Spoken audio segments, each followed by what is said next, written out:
Ladies and gentlemen, please take your seats. You know, it goes without saying, but relationships are, well, they're complex.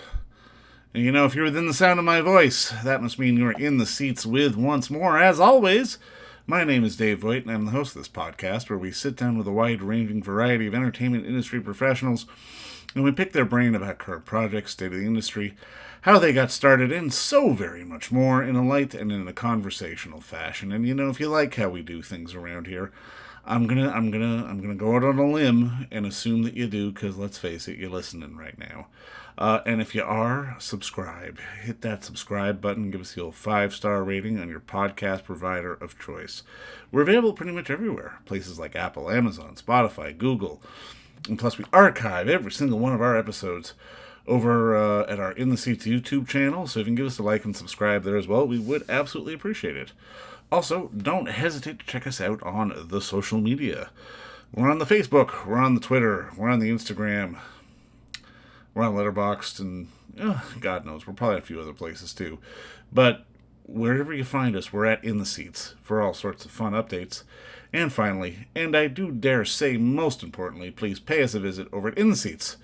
InTheSeats.ca for all the latest and greatest from the world of film, television, basically the moving image at large. Because guess what? If we love to watch it and write about it and talk about it, we love it even more when you come by and read about it and listen about it. So do us that kindness and pay us a visit. On this episode, boys and girls, we got a good one. It is in theaters now, I believe, exclusively at the TIFF Bell Lightbox. But I know it is rolling out over the next couple of weeks to various locations across our fantastic country. It is the film Passages, which is a really intense relationship drama when a gay couple, two men, their marriage is thrown into crisis when one of them impulsively begins a passionate affair with a young woman. It stars the brilliant Franz Rogowski, Ben Whishaw, and Adèle Exarchopoulos, whose name I always butcher, but you know her from great films like Blue's Warmest Color, and she did Five Devils earlier this year. This is a movie about people. It's a movie about relationships, and it's intense, and it's really, really exceptionally well done. Shot in Paris by the fantastic Ira Sachs, who we had the unique pleasure of sitting down and talking with about the origins of the film, why he wanted to make him, what inspired him to co-write and direct and just make, I mean, in many ways, this is what cinema should be, and it's just a fantastic, fantastic thing that I can't wait for more and more people to watch. It's being released here in Canada from our friends at Mongol Media, but I know it's going to be on the Mubi service at some point because it's from them as well. But like I said, I'm rambling, but this is a fantastic film. Wherever you are, go check this out. This is a real electric piece of humanistic cinema, which we don't get enough of. It's not a throwback because, I mean, there have been movies like this made before, but it's an excellent goddamn movie. And I mean, I'm sorry for cussing, but, you know, we do that occasionally when we're passionate about movies like this. So go see Passages. But first, enjoy our talk with writer-director Ira Sachs, because between you and me, it is a darn good one. All right, well, Ira, obviously, first off, just thank you so much for the time today. And I mean, just congratulations on the film. I thought it was absolutely fantastic. Oh, you're on mute, Ira. Sorry. Thank you. It's very nice to talk with you about the film. And thank you for taking the time. No, I mean, I guess my first question is just walk me through sort of the origins of wanting to tell this particular story. You know, I think it was during the pandemic, feeling a lack of intimacy and wanting to make a film that had the pleasure of a kind of cinema that I longed for, which is a cinema of actors, of expression, of beauty, of risk. Kind of like, I don't know. I keep thinking about Cassavetes today. I wanted to make my own Cassavetes film. I like that. No, I mean, it's definitely got some of that vibe to it, and I mean, The old joke is that it's 90% casting, but I mean, just you've got such a fantastic trio here, and I mean, in particular Franz, because I mean, I didn't like him, but I was sympathetic towards him all at the same time. It was such a fascinating dynamic to see this character on screen. Well, I wrote the film for Franz. I had seen him in Mikael Haneke's Happy End, and I was captivated, in love. And so I wrote the film with him in mind. We also talked a lot about the history of cinema, and which is filled with men behaving badly. Specifically, we talked about James Cagney in White Heat and Public Enemy. And in a way, I think when I gave Franz those films, he felt like he could trust me. And he felt like he had permission to misbehave, to be mischievous. Fantastic. Now, I mean, something else about the film, which I really loved, is just there is this stillness of frame, really. Like you're very much painting a tableau sort of in every kind of different shot that you have. I mean, in particular, obviously, sort of towards the middle, there's a sex scene where you're staying a little longer than maybe is comfortable. But again, that's kind of the point. Can you talk to me a little bit about how you wanted the visual language of this film to play? Yeah, I'm interested in looking at bodies in space, like how they move through space. And I had a wonderful collaborator with José Dahay, who's from Montreal, French Canadian cinematographer, and she understood things similarly. We both enjoy the pleasure of light and color as part of the emotion of the image. So we set a high bar. Every scene, every shot had to be emotional in its use of light. But all of that is also part of this attention and attentiveness that I think as a director I try to have, which is I want to watch, and I want to be present, and I want to notice things. And I also am shut out a little bit. Like I'm not allowed always to be right in the center of things, which for me connects me to the actors and to the characters in a different way. For sure. And I mean, again, it's one of those things where I can imagine, like on something like this, are you sort of married to the page, or is there back and forth with your actors? I mean, especially considering that you're hanging on them for like a lot of long takes, and you're definitely resting in the frame, and they're carrying, minutes at a time of dialogue. Yeah, I mean, I don't rehearse. So when we're shooting, it's often for the first time. That being said, I like my script and I like the dialogue. So I encourage them to trust the dialogue and not, but certain scenes in the film are let loose, right? Like there's a couple of scenes in the film which are have moments of improvisation, which then influenced the feeling about the rest of the film. It kind of gives you a sense that the film has freedom, even though usually they're pretty much on word, on dialogue. So for example, the opening scene is very improvised. The luncheon with the parents is scripted until the last 2 minutes, which is then improvised. So those kinds of moments where things go on in a direction that didn't seem created are significant in the impact of the film.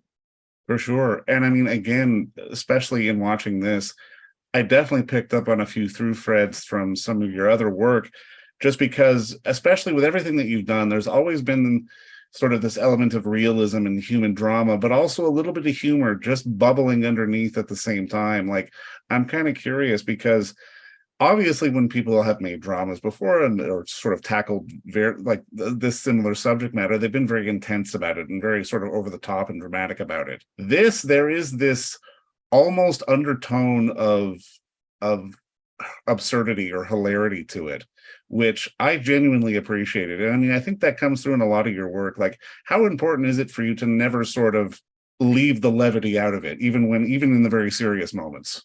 I really appreciate that question and observation, because I actually, what comes to mind is Rip Torn. I like that. Yeah. I worked with Rip Torn on a film called 40 Shades of Blue, and no actor I knew understood rage in the context of humor better. Like, he knew as an actor that he had to bring pleasure to the pain. And I think those different elements are what give the film its lightness. I mean, that's the challenge, is to be light. The challenge is not to be serious. The challenge is to be light. And that's why, I have more trouble with Bergman than I do with Ozu. I'm with you there.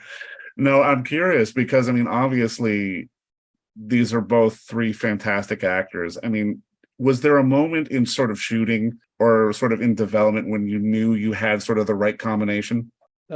I think as soon as I started to spend time with them. Before we started shooting, I liked them very much. As we started shooting, I fell to love them, because I didn't know what they would be giving me and giving the film, but it became apparent. And so there was an atmosphere of love, to be honest. A kind of, love is to me like a moment of trust. And I felt that they trusted me, and it was mutual. So it was a set that had the presence of joy. I love that. I mean, even especially with such a at times heavy topic. And I mean, it's one of those things where I kind of appreciated sort of the forced gaze that we had to have, the not being able to look away. And I mean, I'm kind of curious because, I mean, again, this God bless Chantal Akerman. I like that. But I mean, again, it's one of those things where creatively I can imagine, or even from producers, I can imagine the pressure is there to, okay, maybe don't show his butt, or maybe cut away a few seconds earlier so we don't get that rating. Like, how important was it for you to really sort of push the envelope here and get it to that point where audiences are on the brink of being uncomfortable? I wanted to make a free film. Like, I felt during the pandemic I might never make another movie, which was not a disaster for anyone but me. Right. But for me personally, it would have been a great loss. And so when I got to make this film, I really wanted to do so with as much liberty and confidence as I could. And like, even right now, like, what I'm saying to myself is make films with risk. Like, I'm saying it because I'm making new film. Like, all you have to do, like, it's very hard not to try to please, but I think it's important to the quality of the work. I agree with that. And I mean, I'm curious about something because, again, we live in such a day and age where it feels like the ability to make free work is starting to slip away a little bit. And even film itself is starting to slip away. And I mean, you've had the unique pleasure of being one of those people who've actually been inside the Criterion closet. I mean, not just as a fan, but I mean, I'm kind of curious because to me, it feels like there's a certain degree of perspective as a filmmaker when you get to go into sort of a room like that and see all this other stuff that you're actually have a chance at some point possibly being a part of, if only from a tactile standpoint of someone having a disc or a copy of your movie in their hand. Yeah, I mean, I think what's challenging is to understand the limits of your time and not revert to a kind of nostalgia. Like, that's where I feel right now is hard for me, because I miss when people tell me that a film like mine is rare. I think that's the most depressing thing I've ever heard. There was a review of the last Garel film, Philippe Garel, and it's an incredible masterpiece. And it's a film about family and multiple relationships, and it's super complex and it's very layered. And it's a huge film, but about intimate things. Yeah. And there was a review that was like, this is a film which is an elegy to a kind of movie making that which is on its dying embers. And I thought, you mean good films? Like, I don't know what you're talking about. You mean good films? Like, good films. That's all you're saying. Because how could you say that movies about, like, so like, is Henry James on the last breath of the possibility of anyone writing a book like Henry James? I mean, I don't know. What are they talking about?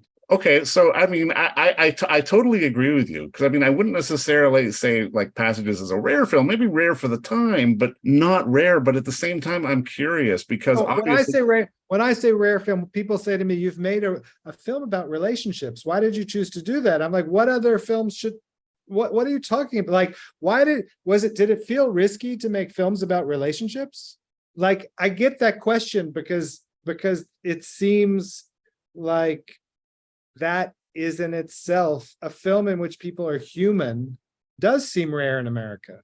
then how do you as a storyteller manage to rise above? Because I mean, again, relationships aren't movies about relationships aren't an IP, quote unquote. But again, they're probably the original IP because where did any kind of story come from? It came from a story between two people, and sort of it expanded out of there. I mean, I think I'm privileged, and I think I've had access, and I think I've had some success, and I've had a Tunisian producer living in Paris who likes my work.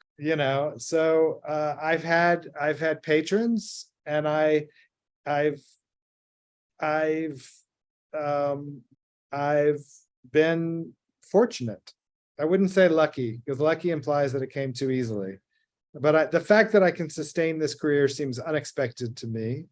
But I'm gonna keep trying. Well, keep trying, keep sustaining, especially in New York and Paris, because I mean, especially with this film, I think it's one of your best ones yet. But honestly, sir, thank you so much for the work and thank you for the time today. Thanks, David. Nice talking with you again. Nice talking to you, Ira. Bye. And don't forget to visit our friends over at Bay Street Video for all your DVD, Blu-ray rental, or purchasing needs this summer, as they are still open for curbside and some mailing delivery as well. Over at 1172 Bay Street, Toronto, Ontario, Canada, you can give them a call at 416-964-9088. That's 416-964-9088. Or send them an email at baystreetvideoto@gmail.com for any of your DVD and Blu-ray needs.